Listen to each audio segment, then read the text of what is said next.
आप उनके घोषणा पत्र को जरूर पढ़ने का काम कीजिए। उनके घोषणा पत्र में क्या था कि प्रत्येक वर्ष हम 5 लाख लोगों को रोजगार देंगे। अगर रोजगार नहीं देंगे तो बेरोजगारी भत्ता देंगे। अगर बेरोजगारी भत्ता नहीं दे पाए तो अगर हमको सरकार में कुर्सी मिलेगा तो हम कुर्सी को त्याग करने का काम करें, हम कुर्सी को छोड़ देने का काम करें। मैं हेमंत सोरेन जी से पूछना चाहता हूं, जानना चाहता हूं कि ये वर्ष आपने नियुक्ति वर्ष घोषित किया था, नियुक्ति वर्ष घोषित किया था, और नियुक्ति वर्ष में आपने 5 लाख की बात तो छोड़िए, आपने 500 लोगों को भी रोजगार नहीं दिया।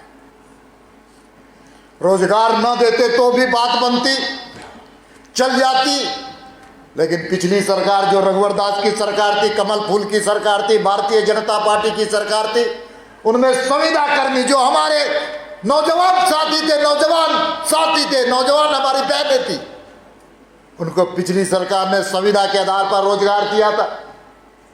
उन रोजगार को भी आपने छीनने का काम किया, आपने उनको भी बेरोजगार बनाने का काम किया। दोस्तों, आप आदिवासी और मूलवासी की बात करते, सबसे ज्यादा अगर ठगा कोई गया है तो आदिवासी और मूलवासी ठगा गया। इसलिए वोटों के बारे में इस प्रकार की नीयत है इनके नेतृत्व के पास कोई काम करने की क्षमता नहीं है। इसलिए घोषणा पत्र में रोजगार के सृजन के उपाय बताए गए थे, बेरोजगारी भत्ता की बात कही गई थी, उन्होंने देने का काम नहीं किया। साथ ही साथ आप सब कोई जानते हैं कि जितने संविदा कर्मी थे आज सड़क पर उतर हुआ है। मैं और किसला तिवारी और पार्टी के कई कार्यकर्ता उनसे जब मिलने के लिए गया था, सब लोग नौजवान थे, आपकी तरह आपके उम्र के लोग थे। उनके परिवार, उनके माता, उनके पिता, उनके सब लोग परिवार के आकर के धरना और आंदोलन दे रहे। लेकिन लोकतंत्र में सबको अपनी बात और संघर्ष करने का अधिकार है,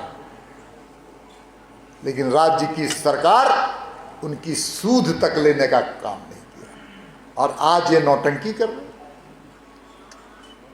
मेरी सरकार में आपका अधिकार आपके द्वार।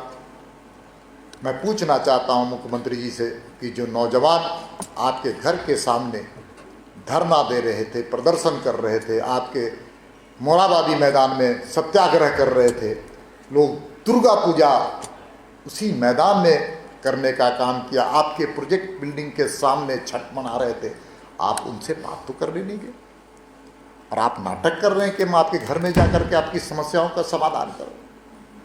मुझे आज अखबार में जानकारी मिली कि 7 दिन के अंदर राज्य की सरकार के पास जो पुलिंदा आया है समस्याओं का, वह 1 लाख से ऊपर आया है। इसका मतलब है कि यह सरकार निकम्मी सरकार है, अब तक काम नहीं करने वाली सरकार है, जो इतने दिनों में एक भी समस्याओं का निदान नहीं कर पाई है राज्य की सरकार। दोस्तों, विकास की बात 23 महीने के अंदर 23 किलोमीटर सड़क का निर्माण नहीं हुआ, 23 बिजली के खंभे नहीं, खराब पड़े ट्रांसफार्मर, 23 ट्रांसफार्मर बदले नहीं गए। ट्रांसफर और पोस्टिंग का उद्योग चल रहा है, खनिज संपदा की तस्करी चल रही। इसलिए इन सब बातों को लेकर के हम समाज के बीच में जाएंगे, नौजवानों के बीच में जाएंगे, ये मुझे विश्वास है। और मैं आपको एक आग्रह भी करने के लिए आया हूं कि मोदी जी की सरकार ने youth and culture and sports पर बहुत कई कार्यक्रम किए हैं, उपलब्धियां, खेल का मैदान और खिलाड़ियों से संपर्क और संबंध हम सबको जोड़ना है।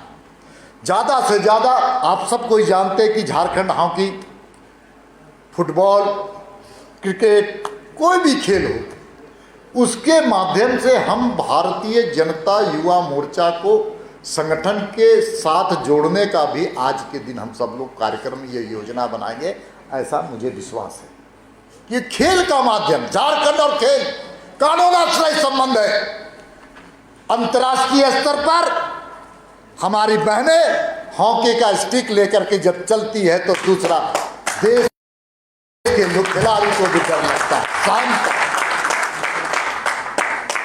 यहां पर क्रिकेट का प्लेयर जब बल्ला उठाता है तो छक्के की मांग, छक्का चौके की मांग होती है। इसलिए खेल और खिलाड़ियों के बीच में अपना संपर्क और समन्वय जोड़ना है। इसको भी हम सब लोगों को करना है। आप सबको जानते हैं कि मोदी जी ने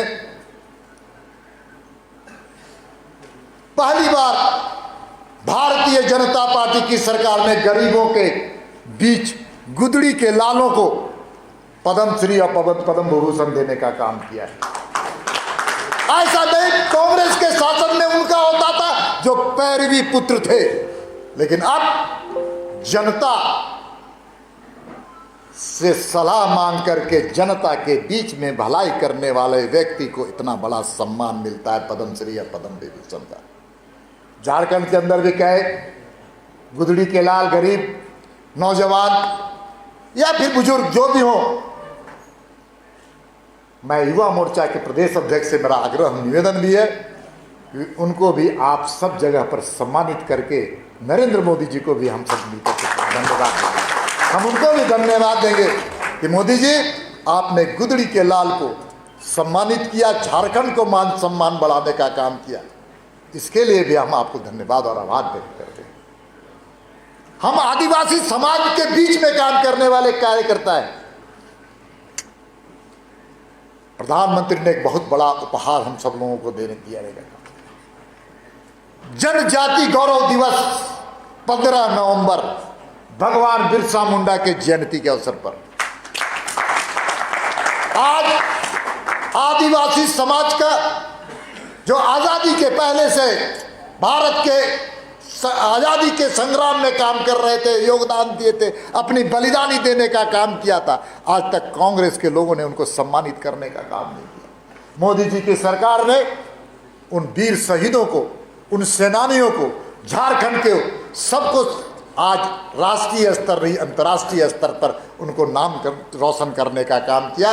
इसके लिए भी हम सब लोग को उन वीरों के, उन शहीदों के, उन बड़े सेनानियों के घरों में जा करके हम सब लोग जा करके उनके परिवार के, उनके पूर्वजों को, उनके वंशजों को हम सब लोग अभिनंदन करें तो एक अच्छी बात होगी, बेहतर बात होगी। और मोदी जी ने जो सपना देखा है कि हम जमीनी सतह पर हम संगठन का विस्तार करें, सर्वस्पर्शी, सर्वव्यापी, सर्वग्राही हम संगठन बनाएं, यह भी उसके लिए एक कारगर अस्त्र हो सकता है। दोस्तों मित्रों, मैं ज़्यादा ना बोलते हुए, आप सबको जानते हैं कि पेट्रोल और डीजल की कीमत जब पूरी दुनिया की अर्थव्यवस्था महामारी में चरमराई हुई थी, भारत भी अछूता नहीं था, भारत की अर्थव्यवस्था भी चरमरा गई। कई देशों ने अपनी अर्थव्यवस्था को ठीक करने के लिए नोट मतलब रुपए का मुद्रण किया, छापने का काम किया और अपनी अर्थव्यवस्था को ठीक करने का संकल्प लिया। लेकिन बाद में उन देश आज करा रहा है, आर्थिक अर्थव्यवस्था उसकी और बिगड़ी है, उसका इन्फ्लेशन रेट और गिरा है और परेशान है, इन्फ्लेशन रेट हाई हो गया, महंगाई उसकी यहाँ बढ़ गई, अर्थव्यवस्था। और उस वक्त दुनिया के कई ऐसे नोबेल पुरस्कार विजेता भी भारत के अर्थव्यवस्था पर बहुत ही गंभीर टिप्पणी कर रहे थे, लेकिन भारत के प्रधानमंत्री ने आंतरिक संसाधनों को बेहतर बनाते हुए देश की आर्थिक अर्थव्यवस्था को सुधारने का ही काम नहीं किया।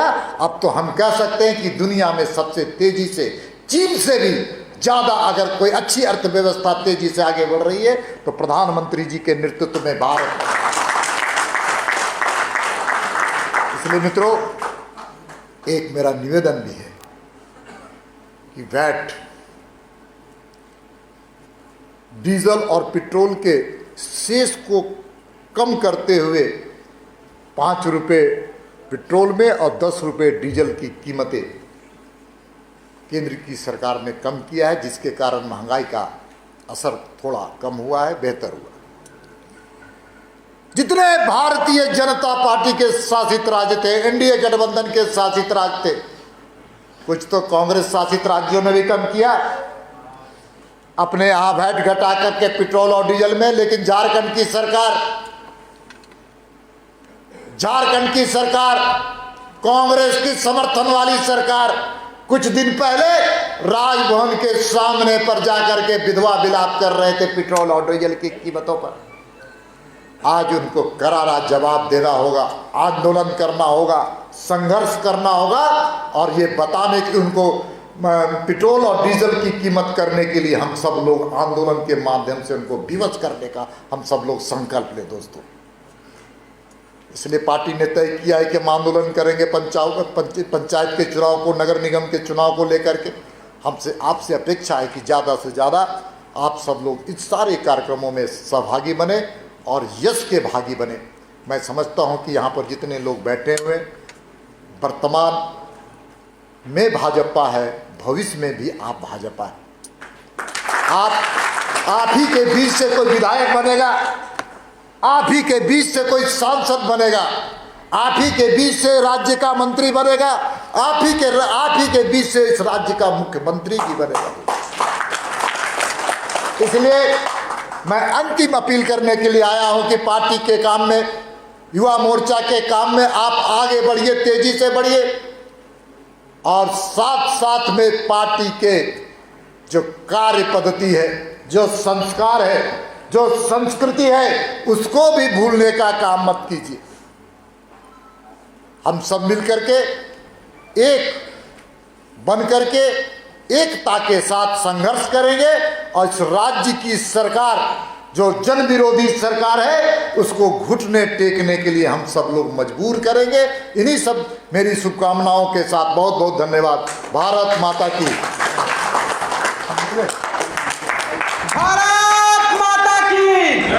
दीपक भैया को जय श्री राम। किसी बाहर जाने मत दीजिएगा, कोई लोग बाहर नहीं जाएंगे। अपने प्रदेश के महामंत्री श्री मनीष जी सत्सम्मान और प्रदेश के मंत्री श्री आजाद शत्रु जी, बस 2 लोग सत्सम्मान जाके अपने आदरणीय दीपक भैया को छोड़कर आएंगे।